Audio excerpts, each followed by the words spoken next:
Hello friends, চলে এসেছি। জানি অনেক দিন পর আমি ভিডিও দিচ্ছি। তো আসলে আমার বাড়িতে কালী পুজো ছিল, তো ওই কদিনে প্রচণ্ড ব্যস্ত ছিলাম। জাস্ট কালকে শেষ হলো সব কিছু টোটাল। তো ওই দিন আমি কোনো ভিডিও দিতে পারিনি। তো আজকে থেকে আবার আমার ডায়েট শুরু হলো। ওই কদিন তো হাবজি জাবজি সব খাওয়া হয়েছে, কোনো ডায়েট মানা হয়নি। তো এটা আবার শুরু হলো। তো এই হচ্ছে আমার আজকের রাতের খাবার। একটু ম্যাগি, আটা ম্যাগি ছিল ঘরে, আমি করে নিলাম।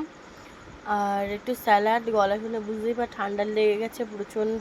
আর আমি এর মাঝখানে কিনেছি একটা বোতল, এইরকম একটা বড় 2 লিটারের জলের বোতল কিনেছি। আমার জল খাওয়াটা আমি ঠিক বুঝতে পারছিলাম না কত খাচ্ছি সারাদিনে, তাই একটা জলের এরকম একটা বোতল কিনে নিয়েছি।